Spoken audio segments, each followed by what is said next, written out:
aqui é Anime do canal KBG Animes e tô aqui pra falar de anime mais uma vez. E o anime da vez é Toaru Ryogan 3, que por sinal teve um bom episódio, eu curti pra caramba. Infelizmente os caras estão tendo muito trabalho pra fazer esse anime pra gente. Por quê? Porque tá vendo os vídeos aí, tá atrapalhando, aí fica adiando. E por sinal até mesmo teve que modificar algumas coisas do episódio por causa disso. Mas antes de comentar, peça aquele like pra você estar ajudando o vídeo. Se você curte esse tipo de conteúdo, se inscreve no canal. No caso, pessoal, como eu falei, tiveram que modificar algumas coisas, como por exemplo os 5 a 6 minutos que a gente teve de episódio aí, só da galera fazendo a recapitulação do que tinha acontecido. Primeiro porque pode-se dizer que é necessário, já que tá tendo adiamento, tá? A galera pode esquecer. Pode-se dizer, mas nem tanto assim, tendo em vista que a gente sabe muito bem que é só uma semana. E o fato dele estar fazendo isso é para diminuir o tamanho do episódio, né? 20 minutos deve estar sendo muito difícil para eles de animar, ou até mesmo para dublar ou algo do tipo. Mas o fato é que nesse episódio a gente viu aí, depois de toda a recapitulação, que simplesmente temos várias viradas. As meninas tiraram onda, principalmente Kuroko e a Shoukuhou. E o que acontece é que a gente vê logo de início a Kuroko, que tá ali tentando encontrar a Kozako, que por sinal é aquela amiga da Dolly, né? Pelo menos era amiga dela, onde até mesmo a gente vê que a perseguição é muito legal. Porém, parece que esse episódio em si estava bem mais polido e um pouco mais bem trabalhado, me empolgou mais do que os outros episódios. Eu tinha algumas críticas com relação a ficar mostrando várias partes das lutas e não focar em uma luta em si. E dessa vez foi assim também várias partes das lutas, porém ele me empolgou mais por algum motivo, talvez seja a direção ou até mesmo a trilha sonora, que estava bem encaixada nesse episódio, por sinal. Mas até mesmo a gente viu que a Kuroko ela vai fazendo vários planos, tentando entender o que é que a Kozako está fazendo, por que ela está conseguindo visualizar ela, e até mesmo é mostrado mais coisas de como ela está fazendo isso. E era justamente usando câmeras, era muito óbvio que tinha alguma câmera em algum lugar. Pena que ela estava tirando as câmeras dos prédios e tal, mas a mina estava usando uma câmera voando, né? Então se você não prestar realmente atenção ao seu redor, você não vai ver a câmerazinha dela, porque fica bem escondidinha voando e tal, entrando pelos lugares. E no meio de tudo isso, mano, tem uma hora que dá pra perceber que elas conseguiram entender tudo, e nem parece forçado, no caso, o plot twist que rola entre a luta delas. Que por sinal, o que acontece é que a Saten e a outra lá, quando tá verificando, acaba percebendo que pode ser que ela estivesse usando ali aquelas câmeras que eram usadas nos jogos, né, que tava tendo na academia. E aí, no caso, quando elas conseguem pegar informação, tem uma hora que ela liga pra a Kuroko entende, fala com ela, como se ela estivesse passando alguma informação importante pra ela. E nada, na mesma hora, a luta ela começa a ficar estranha, porque a própria Kuroko vai pra um lugar apertado, como se não tivesse sido avisada sobre aquilo. E não fazia sentido com toda a ordem da cena em si. Eu fiquei pensando, mano, essa bicha já sabe das coisas, ela tá fazendo alguma armadilha. E dito e feito, velho, ela fez uma armadilha assim, onde até mesmo a gente vê que na hora que a inimiga ataca ela, que ela vai pular e tal, que parece que ela foi atingida, na verdade ela não teria sido atingida, foi simplesmente, no caso, uma imagem congelada. Quando ela caiu lá embaixo, eles congelaram a imagem e mandaram pra, no caso, a câmera da Kozako, velho. E é legal pra caramba, porque quando a gente vê que a personagem principal, ela vai pensando e tal, e a Kuroko se liga que ela pode estar no subterrâneo, já que agora ela tá usando câmera, simplesmente ela vai pra lá pro subterrâneo, velho. E quando a menina tá se empolgando, dizendo que ela poder fazer o que ela quiser, controlar as coisas e tal, simplesmente a gente acaba vendo que a Kuroko chega lá e, mano, é muito massa a cena de luta, velho. Porque diferente da forma como ela luta, ou até mesmo a própria inimiga teria previsto,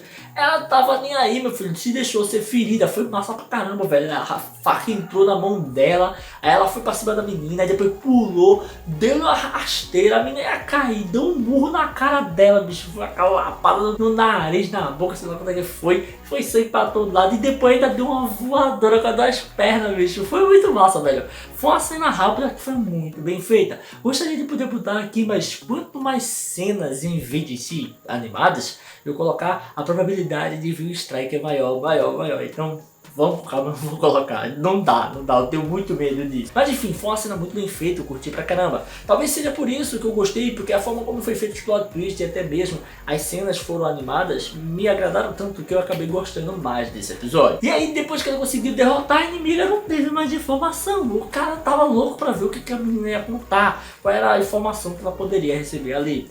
Enquanto a partida a gente viu a Shoukuhou, que foi outra também que brilhou, velho. Inteligente pra caramba. Eu pensei que o Genzei tava tava mitando em cima dela, mas não, ela fez um plano infalível.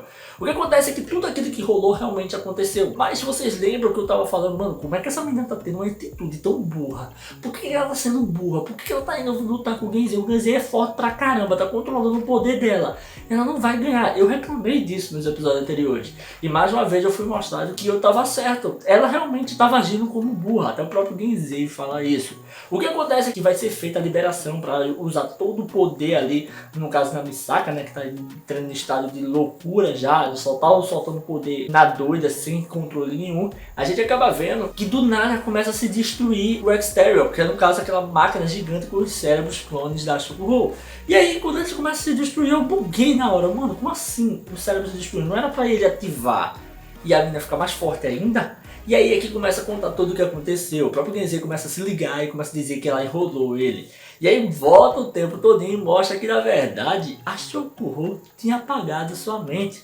E ainda mais tinha mexido na memória dela. O que ela fez foi justamente o seguinte. Ela pegou, durante o pensamento, fazendo as armadilhas dela, ela pensou numa forma de mexer no seu cérebro, trocar os códigos de ativação. O código de ativação lá no caso do Exterior para o código de autodestruição. Trocou os dois, né? Mudou e inverteu o lado, ou pelo menos a memória como ela imaginava os códigos.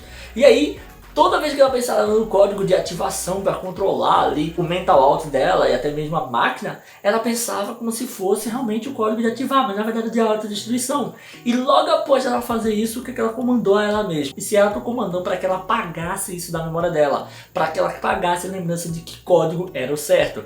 E ao fazer isso, por mais que o cara torturasse, tirasse onda com ela, fizesse o que quisesse, até mesmo entrasse na mente dela, não seria possível ele saber qual é o código certo e até mesmo que ela trocou, porque ela apagou sua mente. E no que ela apagou sua mente, ele limpou tanto o fato de trocar a mente dela, como também apagou o fato de ela saber que foi trocado os códigos. Mano, ela mitou demais, velho. Foi muito fera isso aí, velho. Que esperteza, mano. Ela foi tão esperta que eu tava sendo enrolado por ela, porque ela tava agindo como burrinha. Era esperta pra caramba e do nada ficou burra. Realmente eu curti pra caramba esse plot twist também. E aí a gente acaba vendo que a mente dele começa a ser deteriorada, né? Ela fala que a autodestruição é muito forte e como o Genzei estava completamente ligado, no caso, à máquina em si, ele pegou o controle para si, automaticamente ele começaria a sentir algo nele, no caso, como se fosse uma contramedida ou até mesmo um contra-ataque, vamos dizer assim. É meio bruto, mas é isso mesmo.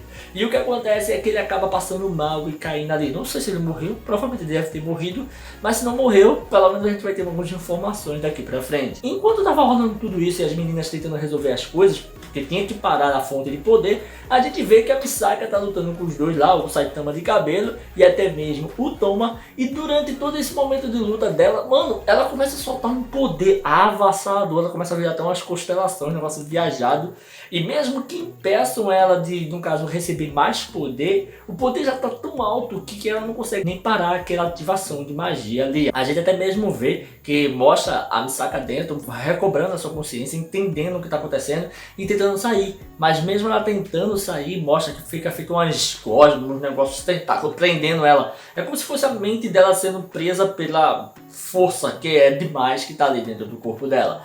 Achei interessante como tudo se resolveu, foi legal, não foi ruim, eu achei bem da hora. A trilha sonora, como eu falei, tava bem encaixada. E no final a gente ficou naquele momento mais legal que eu mais esperava, né? Era que no caso era Misaka versus Jutoma. Porque o outro carinha lá não vai poder fazer muita coisa, tendo em vista que ele é forte, mas ele não é tão forte como uma personagem que tá passando do level 5.